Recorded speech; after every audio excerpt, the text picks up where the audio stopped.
Camping looks simple until you're shivering, foodless, and lost. These 7 mistakes separate the people who love the outdoors from the people who limp back to civilization, swearing they'll never camp again. Here's what actually goes wrong and how to not be one of them. Number 1.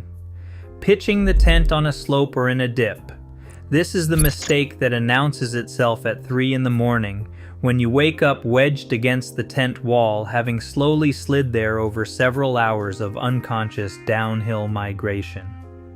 It sounds trivial until you've experienced gravity working against you all night on a patch of ground that was, in fact, subtly tilted the entire time.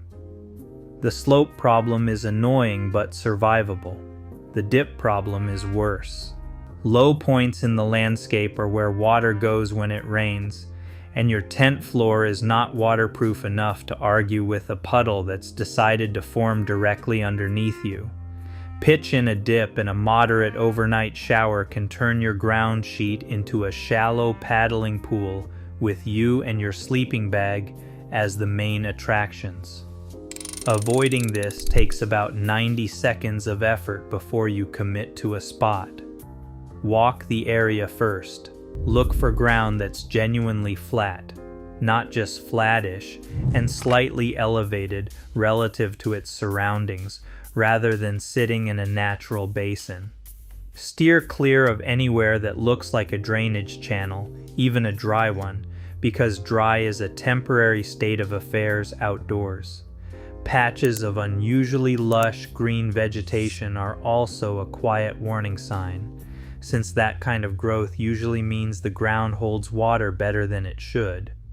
If flat, elevated ground simply doesn't exist, pitch with your head slightly uphill rather than your feet, since sliding downhill all night beats sliding into the tent door. It's also worth clearing loose stones and sticks from under the footprint before pitching, because anything left there will introduce itself through the ground sheet at the worst possible hour. Number 2. Not testing gear before the trip.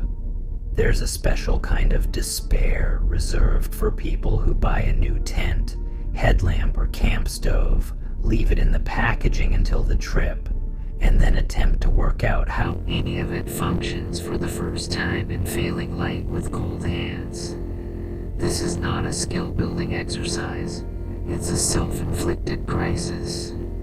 Tents in particular seem to be engineered by people who enjoy suffering, because pull systems that look intuitive in a product photo often require a specific sequence, a specific orientation, and occasionally a small prayer. Camp stoves have their own failure modes, from fuel canisters that won't seat properly to ignition systems that only work if you hold them at an angle nobody bothered to explain. Headlamps somehow manage to have batteries installed backwards more often than should be statistically possible. Sort this. Before you leave the house, pitch the tent in the garden or the living room if the garden's not an option, and time yourself so you have a realistic sense of how long it actually takes under pressure. Fire up the stove outside and cook something on it, ideally more than once, since the first attempt has a habit of going wrong in ways the second attempt fixes. Turn the headlamp on and off and adjust the settings so you know what you're dealing with when there's no daylight left to bail you out. Repack your bag the way you plan to on the trip itself, so you're not also discovering at the campsite that nothing fits back into its stuff sack the way it did in the shop. Gear should be a known quantity by the time you're relying on it, not a live experiment. Number 3. Underestimating how cold nights get. Daytime warmth is a con artist.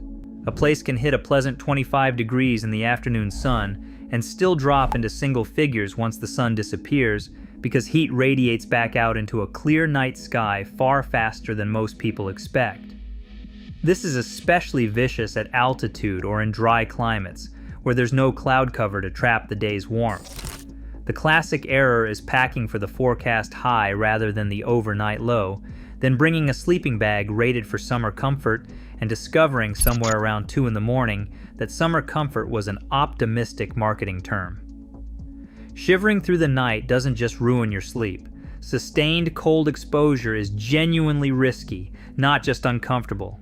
If you'd rather learn these lessons from a video than from waking up as a human popsicle, hitting subscribe costs nothing, and it insulates you far better than a bargain bin sleeping bag ever will.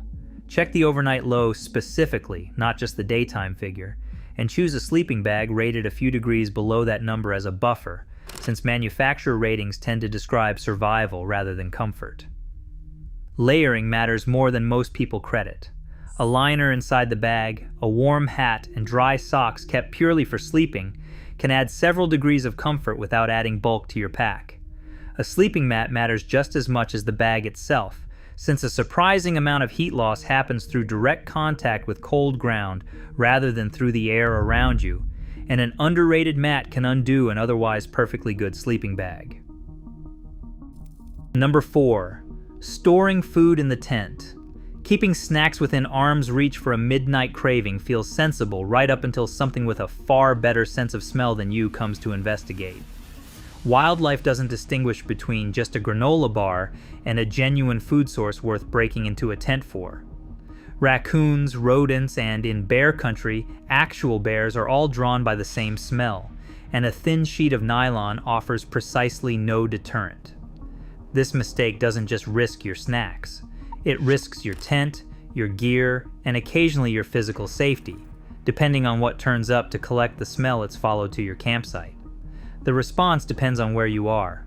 In bear country, that means a certified bear canister or a proper hang, food suspended well away from the trunk, and high enough that nothing can reach it standing on hind legs. Away from serious wildlife risk, food should still go in a sealed container in the car if one's available, or at minimum stored well away from the sleeping area in a properly sealed bag. The rule holds everywhere.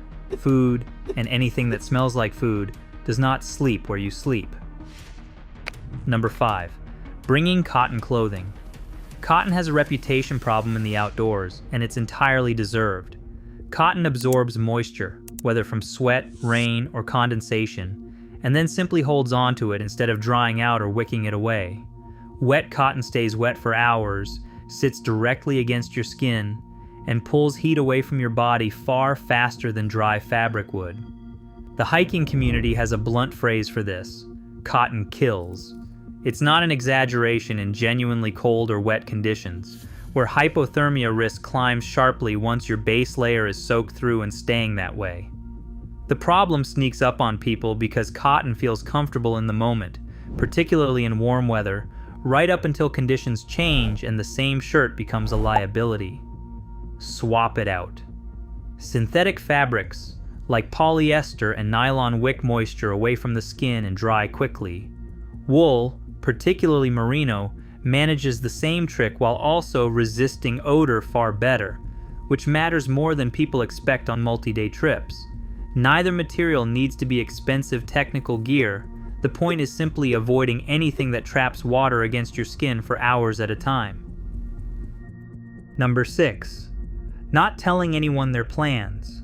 Heading into a remote area without leaving word behind is the mistake that only becomes a genuine problem once something's already gone wrong, at which point it's far too late to fix.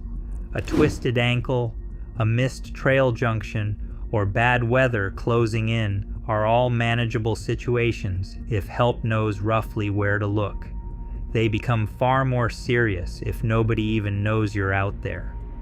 The logic that skips this step is usually some version of nothing's going to happen, which is true right up until it isn't, and camping trips don't announce in advance which category they'll fall into. This one takes about 2 minutes to sort. Tell a specific person, not a vague group chat, where you're going, which route you're taking, and when you expect to be back. Include a rough itinerary if it's a multi-day trip, noting which campsites or landmarks you expect to hit and when, and agree on a point at which they should actually raise the alarm if they haven't heard from you. Leaving a note in the car with the same details is a useful backup, since it puts the information somewhere a search party would actually look. This single step does more for your safety than almost any piece of physical gear in your pack, and it costs nothing beyond a 2-minute conversation before you leave. Number 7. Overpacking or underpacking water. Water sits at two opposite extremes of camping mistakes, and somehow people manage to hit both. Overpacking means hauling several extra liters just in case on a short trip with a known, reliable water source nearby, turning a manageable pack into a genuine weight burden for no real benefit. Underpacking is the more dangerous version, assuming a stream or lake will be available and drinkable when it turns out to be dry, contaminated, or simply not where the map suggested it would be. Dehydration doesn't announce itself dramatically. It creeps in as fatigue, headaches, and poor decision-making, which is a genuinely bad combination when you're relying on good judgment to get back out of the outdoors safely. Do the actual maths before the trip. How far you're going, how hot it'll be, and whether water sources along the way are confirmed and current, not just marked on a map that might be years out of date. Carrying a water filter or purification tablets as backup covers the gap between there should be water there, and there is definitely safely drinkable water there, without requiring you to carry every liter you might ever need on your back. If you enjoyed watching amateurs get outclassed, check out 5 cheap camping brands that embarrass the big names, because the gear mistakes don't stop at how you use it.